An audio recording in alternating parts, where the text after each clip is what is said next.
и соотечественников за рубежом.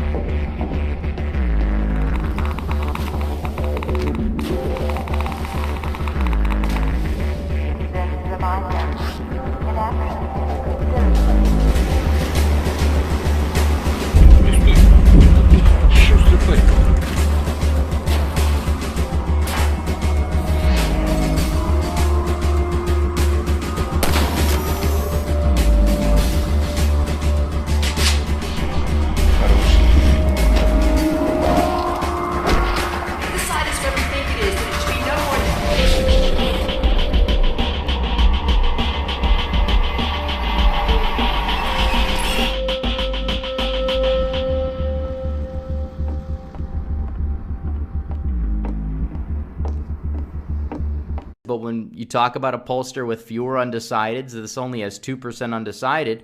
When you push people into selecting, Republicans have an advantage of 14 percentage points, not 2 or 4, it's 14.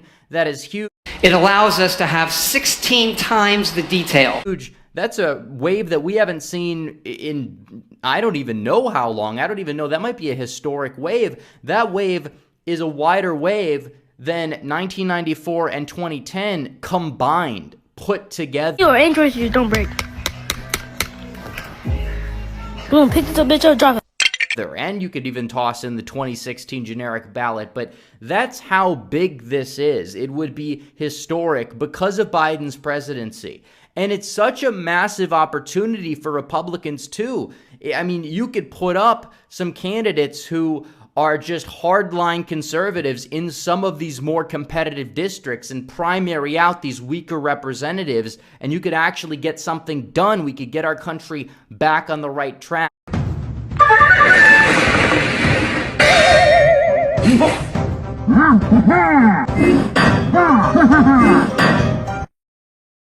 And I hope it can be done in some capacity. I know it's not going to be done full scale. It is 4 times the size of Fallout 4. Because we know that the Republican Party is still too incompetent, and this is a battle that's going to take longer than one election. One eternity later. We know it and we understand it. There's a lot of roadblocks in our way. We have to think pragmatically too. I understand that, but still, we're going to have a wave that is going to send some very solid conservative people to Congress, the Senate, to the governorships. You're going to see Kerry Lake win in Arizona.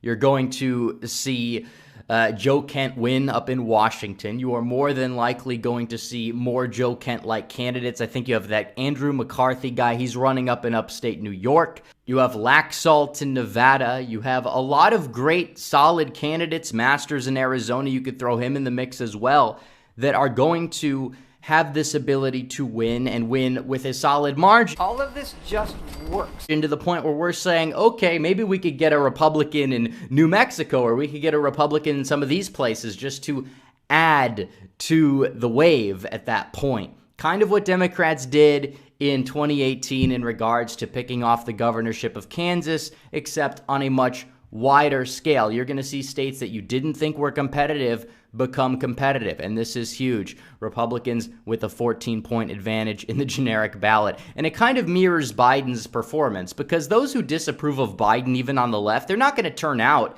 for Democrats in the midterms.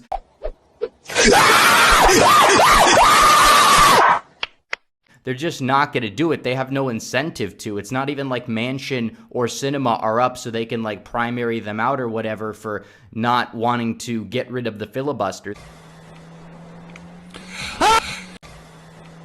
They just can't do that. So the energy level on the left is not there. The right has the energy factor.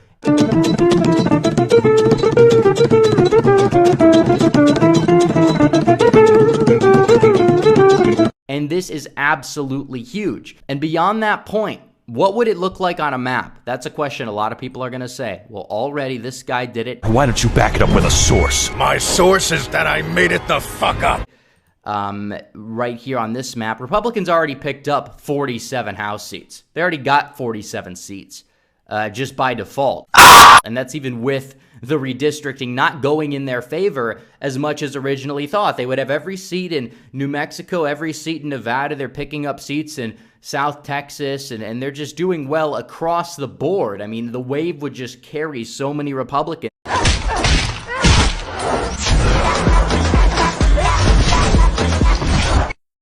When it's all said and done, they probably would have picked up like, I don't know, like close to 65 or 70 seats if this was actually real.